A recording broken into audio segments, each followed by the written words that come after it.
പ്രിയ സുഹൃത്തുക്കളെ, ശരത്കാല സന്ധ്യയുടെ യവനിക നീക്കുന്നതിൻ്റെ അണിയറ പ്രവർത്തനങ്ങൾ മാനത്ത് തുടരുകയാണ്. അപ്പോഴും ഇന്നും എത്തിച്ചേരുന്ന സന്ധ്യയുടെ വർണ്ണാഭമായ നിറച്ചാർത്തുമായി മഞ്ഞപ്പട്ടുടുത്തുകൊണ്ട് എത്തിയിരിക്കുന്ന ഈ നിറസന്ധ്യയുടെ പൂമുഖ പടിവാതിക്കിലേക്ക് ഏവർക്കും സ്വാഗതം.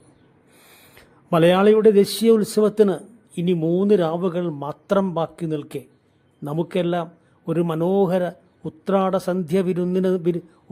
സന്ധ്യാവിരുന്നു നൽകാൻ പ്രകൃതി ഒരുക്കങ്ങൾ ആരംഭിച്ചതിൻ്റെ ആരവങ്ങൾ കേട്ടു തുടങ്ങിയിരിക്കുന്നു. ചെവിയോർത്ത് വെച്ച് ശ്രദ്ധിച്ചാൽ ഈ ആരവങ്ങൾ ശ്രവിക്കാം. പ്രകൃതിയിൽ മാത്രമല്ല, ഓരോ കുടുംബങ്ങളിലും പാചക കലവറയിൽ നിന്ന് സംഗീതാത്മകമായി കായുപ്പേരിയും ശർക്കര ഉപ്പേരിയും മറക്കുന്ന മാസ്മരികമായ ഗന്ധം കാറ്റിൻ്റെ കരങ്ങളാൽ എന്നിലേക്കും എത്തുന്നുണ്ട്. നാം എത്ര ദൂരത്താണെങ്കിലും ഏതു തിരക്കിലാണെങ്കിലും ഓണം എന്നത് നമ്മുടെ വേരുകളിലേക്കുള്ള തിരിച്ചുപോക്കാണ്.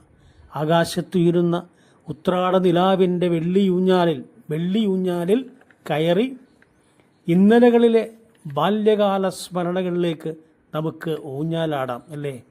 ഉത്രാടത്തിൻ്റെ അന്ത്യയാമത്തിൽ ഇല കൂമ്പാരത്തിൽ തൃക്കാക്കരപ്പന ഇരുത്തി അട സമർപ്പിച്ച് മലയാളി കാത്തുവെച്ച സ്നേഹത്തിൻ്റെ വിളക്കുകൾ തെളിയിക്കാൻ ഇനി 3 രാവുകൾ മാത്രം.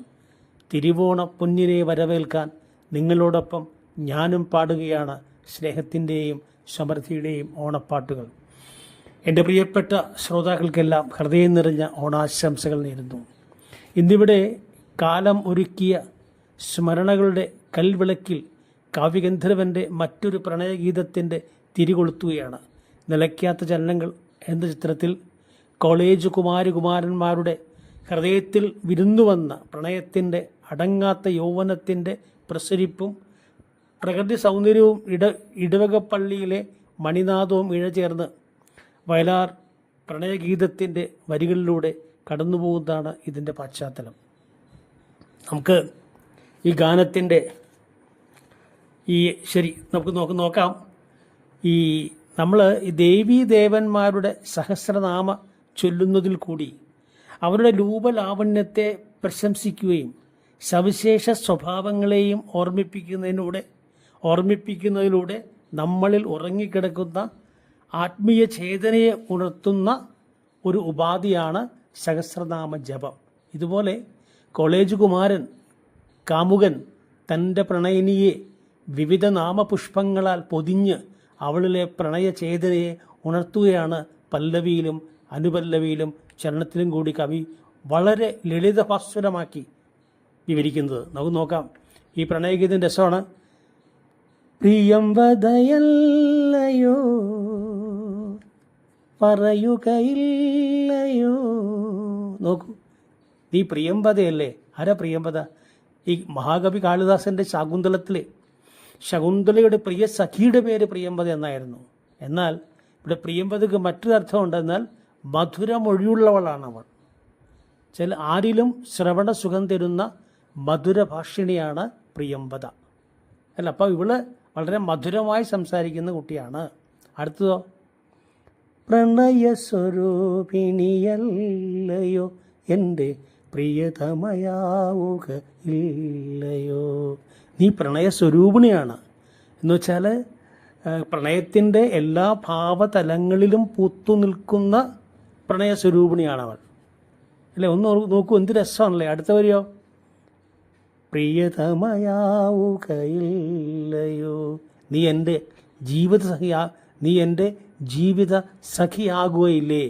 എൻ്റെ ജീവിതയാത്രയിൽ എന്നോടൊപ്പം എന്നും നീയും ഉണ്ടാകുകയില്ലേ?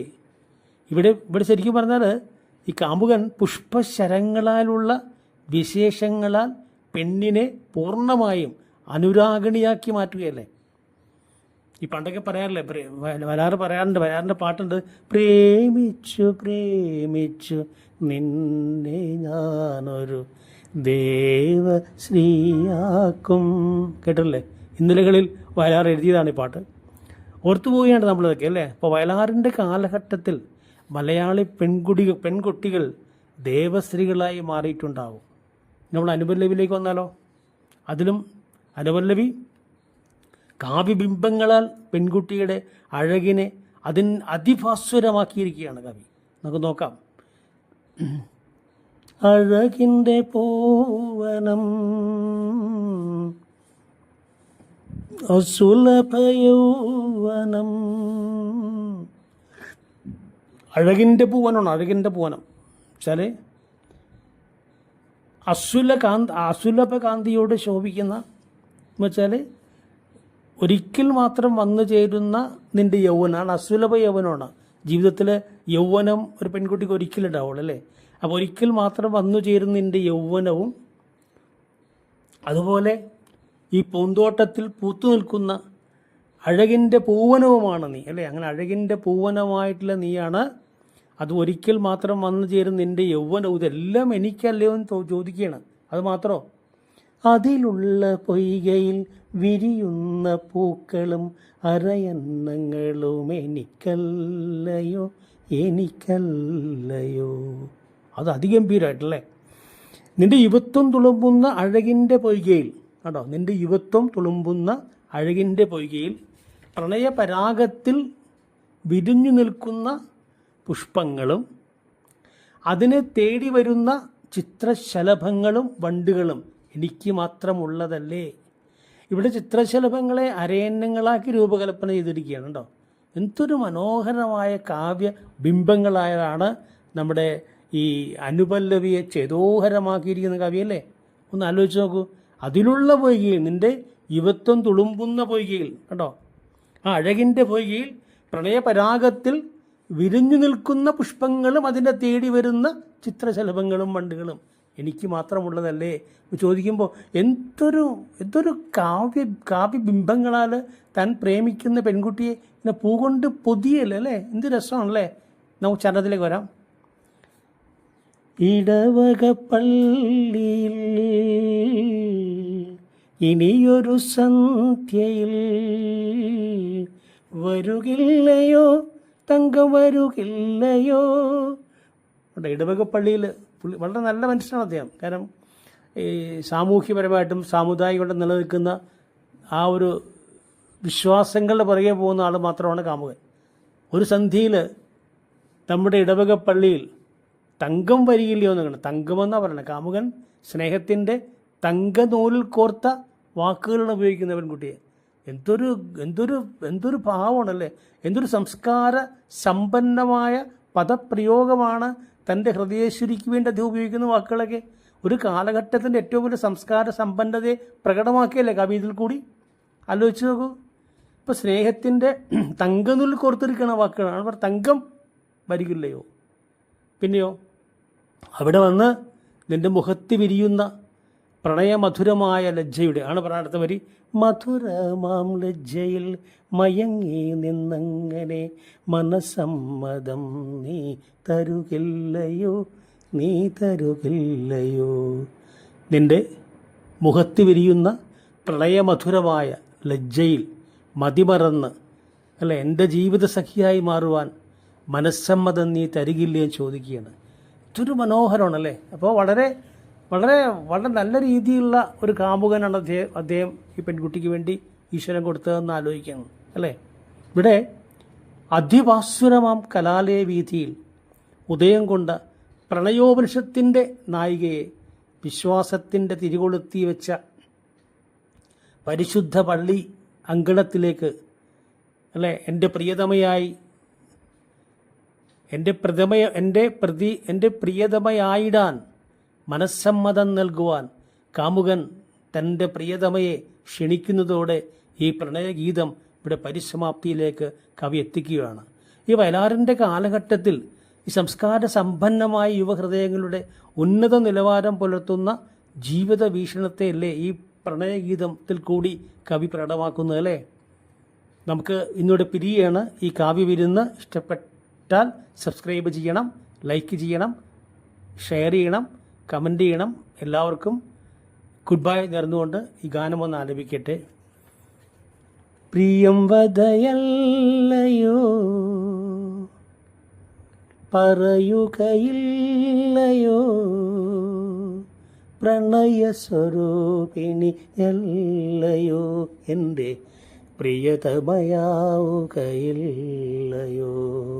പ്രിയം വദയല്ലയോ പറയുകയില്ലയോ. പ്രണയസ്വരൂപിണിയല്ലയോ എൻ്റെ പ്രിയതമയാവുകയില്ലയോ. അഴകിൻ്റെ പൂവനം അസുലഭയൗവനം എനിക്കല്ലയോ എന്നും എനിക്കല്ലയോ. അഴകിൻ്റെ പൂവനം അസുലഭയൗവനം എനിക്കല്ലയോ എന്നും എനിക്കല്ലയോ. അതിലുള്ള പൊയ്കയിൽ വിടരുന്ന പൂക്കളും അറയന്നങ്ങളും എനിക്കല്ലയോ എനിക്കല്ലയോ. പ്രിയം വദയല്ലയോ പറയുകയില്ലയോ. പ്രണയസ്വരൂപിണിയല്ലയോ എൻ്റെ പ്രിയതമയാവുകയില്ലയോ. ഇടവക പള്ളിയിൽ ഇനിയൊരു സന്ധ്യയിൽ വരുകില്ലയോ തങ്കം വരുകില്ലയോ. ഇടവക പള്ളിയിൽ ഇനിയൊരു സന്ധ്യയിൽ വരുകില്ലയോ തങ്കം വരുകില്ലയോ. മധുരമാം ലജ്ജയിൽ മയങ്ങി നിന്നങ്ങനെ മനസമ്മതം നീ തരുകില്ലയോ നീ തരുകില്ലയോ. പ്രിയം വദയല്ലയോ പറയുകയില്ലയോ. പ്രണയസ്വരൂപിണിയല്ലയോ എൻ്റെ പ്രിയതമയാവുകയില്ലയോ. പ്രിയം വദയല്ലയോ